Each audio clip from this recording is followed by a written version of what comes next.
एक बड़े शहर के एक सुसज्जित घर में कुल 6 लोग रहते थे। आरोही, उसका पति देव, सास सरला देवी, देव के पिता राजेश्वर जी और देव की बड़ी बहन प्रिया, जो शादीशुदा होने के बावजूद मायके में ही रहती थी, और देव की छोटी बहन कियारा। सरला देवी का सुबह का सख्त नियम था कि सबके उठने से पहले घर चमकना चाहिए। आरोही ने आज सुबह 5 बजे से काम शुरू किया और पूरे घर में झाड़ू पोछा लगाते, आंगन साफ करते करते 6:45 बज गए।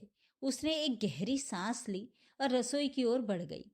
रसोई में एक साथ 3 काम चल रहे थे। चाय, देव के लिए स्पेशल डाइट स्मूदी और बाकी सबके लिए इडली सांभर की तैयारी। करीब 8 बजे जब नाश्ता तैयार हुआ तो सभी हॉल की डाइनिंग टेबल पर आ चुके थे। आरोही ने गर्मा गर्म इडली सबकी प्लेट में परोसी। जब उसने देव की प्लेट में इडली और सांभर रखा तो देव ने थाली को तिरछी नजर से देखा और जोर से चिल्लाया, ये क्या है? कितनी बार कहा है कि मुझे वैरायटी चाहिए होती है। एक दिन पहले बता दिया करो कि क्या बना रही हो, मैं बाहर से मंगवा लेता। क्या अकल घास चरने चली गई है? देव का चिल्लाना सुनकर सरला देवी के चेहरे पर वही चिर परिचित संतुष्टि भरी मुस्कान आई। बहू, सरला देवी ने उसे घूरते हुए कहा, जुबान नाम की कोई चीज है कि नहीं? जवाब दे मेरे बेटे को। आरोही खामोश खड़ी रही। उसे पता था कि बहस का कोई फायदा नहीं, बस नई तानाशाही को जन्म देगी। देव बोला, अरे ये क्या जवाब देगी? बस बहाने और काम बिगाड़ना आता है इसे। कल ही मैंने कहा था कि मुझे प्रोटीन पैनकेक्स चाहिए थे। ये कहकर उसने प्लेट खिसकाई और गुस्से में दरवाजे की ओर बढ़ गया। बेटा, थोड़ा सा नाश्ता तो कर ले, सरला देवी ने पीछे से पुकारा। मर गई मेरी भूख, कहकर देव तेजी से घर से बाहर निकल गया। उसके जाने के बाद सरला देवी ने जहर बुझी आवाज में कहा, तुझे चैन नहीं मिलता ना जब तक मेरे बेटे को भूखा ना भेज दे। कल से अगर देव ने बाहर खाना खाया तो मैं तेरा खाना भी बंद कर दूंगी। तभी बड़ी ननद प्रिया ने अपनी प्लेट धकेलते हुए कहा, मम्मी, इडली पूरी कच्ची है और सांभर में हल्दी ज्यादा हो गई है। इन्हें एक काम ढंग से नहीं आता। मुझे तो लगता है इनका मायका ही ऐसा था जहां इसे कुछ सिखाया नहीं गया। आरोही को इस बार बहुत बुरा लगा, लेकिन उसने खुद को शांत रखा। तभी एक नई घटना हुई। सरला देवी ने आरोही के कपड़ों को घूरते हुए कहा, और ये क्या पहन रखा है? एक साधारण सी कॉटन की साड़ी। हमारे घर की बहू है तू, लाखों का घर है ये। पता नहीं चलता कि किसी किटी पार्टी में या किसी इवेंट में कैसे जाना है। हर बार मुझे ही तुझे समझाना पड़ता है। और उस दिन मेरे दोस्त आए थे, तूने ढंग से उनसे बात भी नहीं की। क्या अंग्रेजी बोलनी नहीं आती? हमारे रुतबे को मिट्टी में मिला दिया तूने।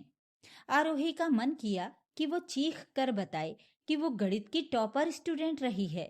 उसने बीएससी में टॉप किया है, लेकिन उसे मौका ही नहीं मिला अपनी पढ़ाई पूरी करने का और ना ही बोलने का हौसला। कियारा ने बीच में बोला, मम्मी, नाश्ता तो अच्छा बना है, बस थोड़ा नमक कम है। दीदी, अगर आपको पसंद नहीं आया तो सामने किचन है, आप अपने लिए बना सकती हैं। प्रिया ने आंखें तरेरी। देखा मो, इसकी वजह से अब कियारा भी बोलने लगी है। ये इस घर में बहनों के बीच भी लड़ाई करवा कर रहेगी। इतना कहकर प्रिया भी नाराज होकर खड़ी हो गई और चली गई। सरला देवी भी उसे घूर कर चली गईं। राजेश्वर जी ने उदास होकर सिर हिलाया। वो थक चुके थे अपनी पत्नी को समझा समझा कर। चुपचाप अपना नाश्ता खत्म किया और दफ्तर जाने की तैयारी करने लगे। आरोही ने सबके जाने के बाद बर्तन समेटे, चाय का कप लिए वो अभी बैठी ही थी कि सरला देवी फिर लौटी और बोली, बैठ गई महारानी? कोई काम धंधा तो है नहीं? मेरे बेटे को भूखा भेजकर खुद चाय की चुस्कियां ले रही है। आरोही ने चाय का कप होठों तक पहुंचाया ही था कि फिर वापस रख दिया। मन नहीं हुआ पीने का। वो कप सिंक में डालकर अपने कमरे में आ गई। ताने सुनना और अपमान झेलना अब उसकी दिनचर्या का हिस्सा बन चुका था। तभी आरोही के मायके से उसकी छोटी बहन रिया का फोन आया। दीदी, मेरी मदद करो ना, मुझे कंपाउंड इंटरेस्ट और सिंपल इंटरेस्ट के सवाल ठीक से नहीं आ रहे। मैं बार बार उलझ जाती हूँ। तुम्हारे लिए तो गणित बाएं हाथ का खेल है। ये सुनकर आरोही को सालों बाद अच्छा लगा। चलो, किसी को तो उसके हुनर की कद्र है। वो भूल चुकी थी कि वो कितनी काबिल थी। उसने फोन पर ही रिया को इतने सरल तरीके से सारे कॉन्सेप्ट समझाए कि रिया की सारी समस्याएं तुरंत हल हो गईं। इस बीच कियारा कमरे में आ चुकी थी और उसने सुन लिया था कि उसकी भाभी तो सचमुच गणित की मास्टर हैं। कियारा ने हैरानी से कहा, भाभी, हमें तो ये बात पता ही नहीं थी। आप तो इतनी शांत रहती हैं कि लगता ही नहीं कि आप इतनी तेज हो। आरोही बस हल्का सा मुस्कुराकर रह गई। कियारा की जिद थी, अब तो मैं आपसे ही मैथ्स पढ़ूंगी। आपके होते हुए मैं ट्यूशन के लिए यहाँ वहाँ क्यों भटकूं? आरोही ने खुशी से कहा, हाँ बिल्कुल, मुझसे जो बन पाएगा मैं जरूर करूंगी। शुरुआत में घर में सब हैरान थे। सरला देवी ने ताना मारा, ये गूंगी बहू हमारी बेटी को कौन सी पढ़ाई कराएगी, खुद तो बेकार बैठी रहती है। लेकिन कियारा की पढ़ाई की लगन और राजेश्वर जी के सख्त निर्देश के आगे सबको झुकना पड़ा। राजेश्वर जी ने कहा, कियारा की पढ़ाई के वक्त कोई डिस्टर्ब नहीं करेगा। और उसी दिन से आरोही रोज शाम को 2 घंटे कियारा को पढ़ाने लगी। कियारा ने तो दीवार पर टांगने वाला एक व्हाइट बोर्ड भी लगवा लिया था। आरोही भी अब खुश रहने लगी थी। ये 2 घंटे उसके लिए जन्नत जैसे थे, जहां वो जी खोलकर जी सकती थी और अपने हुनर को जी सकती थी। कुछ दिनों बाद कियारा ने एक नया विचार रखा, भाभी, आप इतना अच्छा समझाती हैं, हम क्यों ना इन क्लासेज को रिकॉर्ड करके सोशल साइट्स पर अपलोड करें? कितने बच्चों को फायदा होगा? आरोही हिचकिचाई, लेकिन घर के लोग, भाभी ये मेरी पढ़ाई है, आप मुझे पढ़ा रही हैं, इसमें क्या गलत है? कियारा ने आत्मविश्वास से कहा। आरोही मान गई। अब कियारा रोज अपने मोबाइल को रिकॉर्डिंग मोड पर रख देती थी। कुछ ही हफ्तों में आरोही के सरल और सटीक समझाने का तरीका छात्रों को पसंद आने लगा। करीब 1 महीने बाद कियारा ने आरोही से उनके pan card, bank account detail और आधार कार्ड मांगे। इन सबका क्या काम? आरोही ने पूछा। भाभी, अगर आप मुझ पर भरोसा करती हैं तो दे दीजिए, ये आपके लिए खुशी का सरप्राइज है, कियारा ने मुस्कुराते हुए कहा। आरोही ने अपनी सारी डिटेल्स कियारा को दे दी। अगले महीने एक दोपहर को आरोही के फोन पर एक मैसेज आया। उसके अकाउंट में 1,10,000 रुपए जमा हुए थे। वो हड़बड़ा गई। उसने सबको बताया। देव तुरंत भड़क गया। 1,10,000? ये कैसे हो सकता है? जरूर कोई फ्रॉड या गलती हुई होगी। जल्दी बैंक चलना पड़ेगा, वरना कहीं फंस ना जाएं।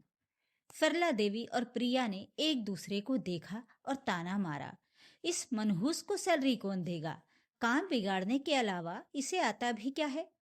तभी कियारा ने सबको रोकते हुए कहा, किसी को कहीं जाने की जरूरत नहीं है, ये भाभी की मेहनत के पैसे हैं। समझ लीजिए ये उनकी पहली सैलरी ही है। सब हैरान थे। सरला देवी ने हंसते हुए कहा, घर बैठने की कौन सैलरी देता है? तो कैसी कैसी बातें कर रही है कियारा? देव ने तंज कसा, कियारा, मेरी सैलरी भी इतनी नहीं है और इसे कौन देगा? ये कौन सा काम करती है जो इतनी बड़ी रकम इसे मिलेगी? आरोही चुपचाप खड़ी थी, फिर अपने कमरे की ओर बढ़ने लगी।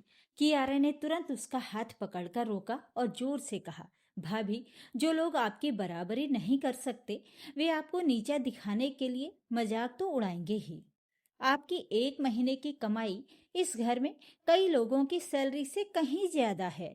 बस आपको अपने लिए खड़ा होना पड़ेगा, अपने हक के लिए आवाज उठानी पड़ेगी और अपने सम्मान की रक्षा खुद करनी पड़ेगी। कियारा ने घर वालों की तरफ मुड़कर पूरी बात बताई।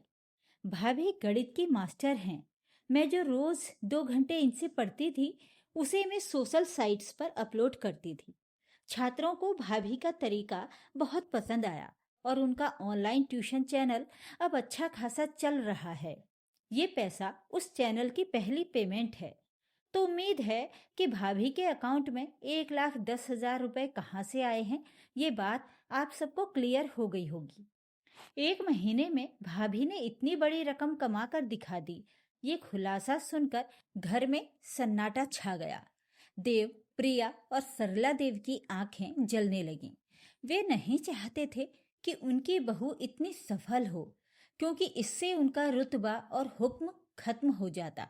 सरला देवी चीखीं, बंद करो ये बकवास। हमारे घर की बहू मोबाइल में लोगों को मैथ्स पढ़ाएगी। दुनिया जहान के लोग हमारी घर की बहू को देखेंगे। ये सब हमारे घर में नहीं चलेगा। मैं ये सब अभी बंद करवाती हूँ। लेकिन आज आरोही शांत नहीं रही। आज उसने बोला, और बहुत जोर से बोला, बिल्कुल चलेगा। आरोही की आवाज में वो आत्मविश्वास था जो सालों की चुप्पी के बाद जागा था। थैंक यू कियारा, मुझे खुद मेरी कद्र करना सिखाने के लिए। आज मुझे समझ में आ गया है कि जब तक आप अपनी कद्र खुद नहीं करेंगे, कोई आपकी कद्र नहीं करेगा।